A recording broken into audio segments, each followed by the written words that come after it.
जय हिंद दोस्तों। जैसा कि मैं अपने अगले वीडियो में आप लोगों से बताया था कि मैं आपको एक सच्ची घटना की कहानी एक सुनाऊंगा, तो वही कहानी मैं आप लोगों के सामने एक शुरू करने जा रहा हूँ।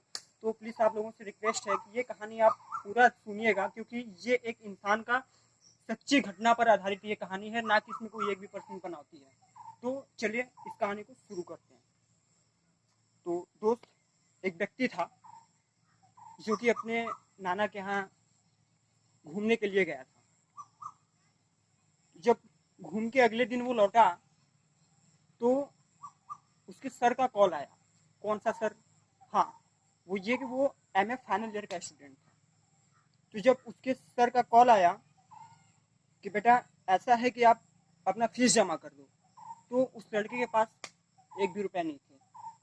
वो किसी से मांग भी नहीं सकता था। वो क्यों नहीं मांग सकता था? क्योंकि वो दिया हुआ पैसा पहले ही खर्च कर चुका था, और इसलिए वो घर से पैसा नहीं मांग सकता था। तो वो अपने दोस्तों को कॉल किया, अपने रिश्तेदारों को कॉल किया, किसी ने कोई भी जवाब नहीं दिया। यहाँ तक कि जो लोग उससे रोज बात किया करते थे, जो उसके खास करीबी थे, उन लोगों को भी वो फोन किया। सब लोगों ने अपना अलग अलग बहाना बना दिया।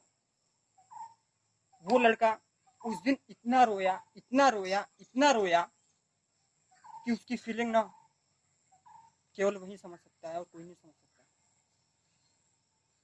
वो लड़का उसी दिन से लगातार कई रातें जागता रहा।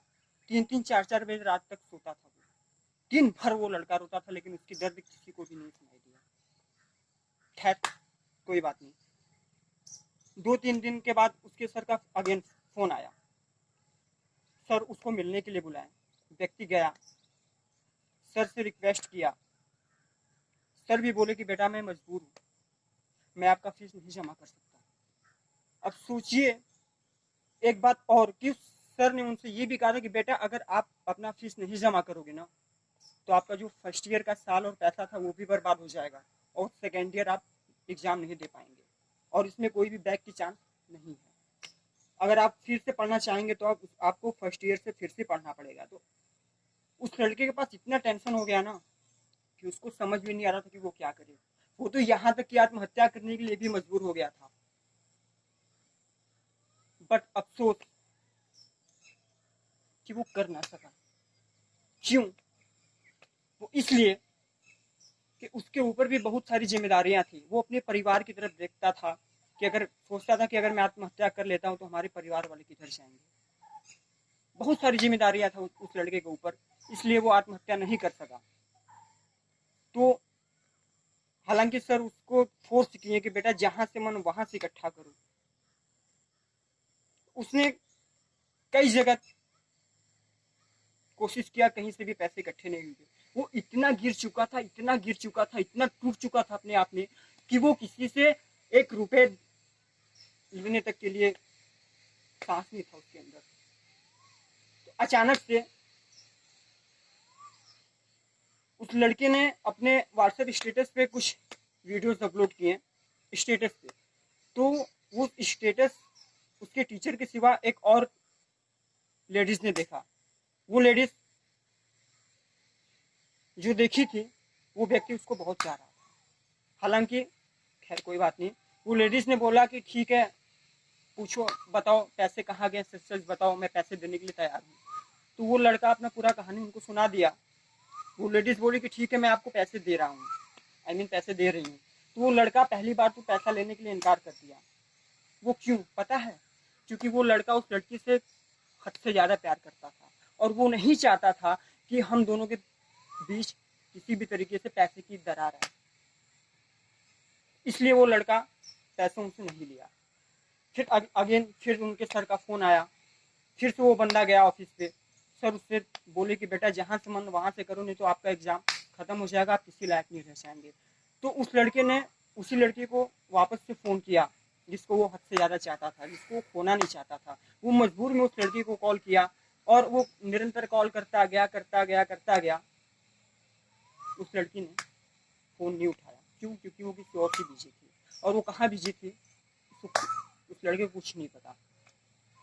तो वो लड़का चुपचाप अपने घर पर आया। आधे 1 घंटे बाद फिर से उसी लड़की को वो फोन किया, और उसने कहा ठीक है, मेरे पास मात्र 2,000 रुपये हैं।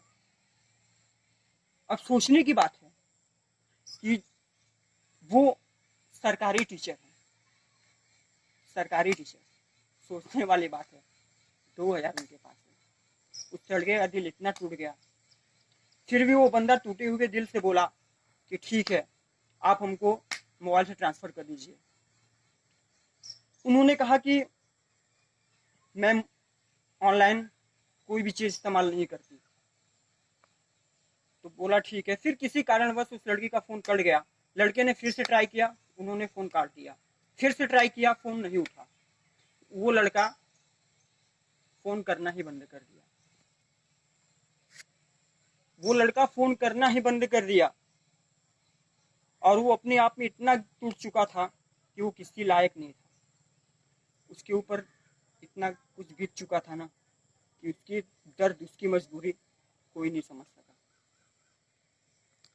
लास्ट में उसका एग्जाम छूट गया, उसने फीस नहीं जमा किया।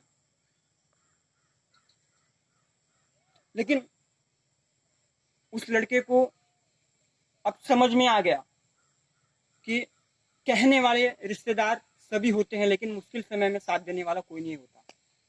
तो दोस्तों, इस कहानी का अर्थ ये है कि आप, अगर आपके पास खुद का पैसा रहेगा तभी आप कुछ न कुछ कर सकते हैं। किसी दूसरे के बदौलत, किसी दूसरे के भरोसे पे आप कोई भी काम नहीं कर सकते। तो इसलिए मैं इस कहानी के माध्यम से आप लोगों को ये बताना चाह रहा हूँ कि आप लोग काम खुद अपने मन से कीजिए, खुद से काम कीजिए, खुद का पैसा इकट्ठा कीजिए और खुद से पढ़ाई कीजिए। क्योंकि उस लड़के का दर्द कोई नहीं समझ सका, कोई नहीं। सोचो, वो लड़का जिससे इतना मोहब्बत करता था वो भी नहीं समझ सकी। खैर कोई बात नहीं भाई, कोई बात नहीं। लड़के ने हिम्मत नहीं छोड़ा, लड़का हिम्मत नहीं छोड़ा। उसने सुसाइड करना भी बंद कर दिया। उसके दिमाग में से सब सारी ख्यालाती खत्म हो गई, क्योंकि लड़का समझ गया कि किसी के ऊपर भरोसा करने से कुछ फायदा नहीं होने वाला। मर के ऊपर चले जाएंगे तो भी कोई फायदा नहीं होने वाला है। तो ये कहानी अगर आप लोगों को समझ में आ रहा है तो अच्छी बात है। और लास्ट लाइन ये है कि आप लोग खुद से मेहनत कीजिए, खुद से काम कीजिए, किसी दूसरे के भरोसे मत रहिए। किसी दूसरे के कंधे पर बंदूक चलाना बंद कीजिए। That's all. जय हिंद।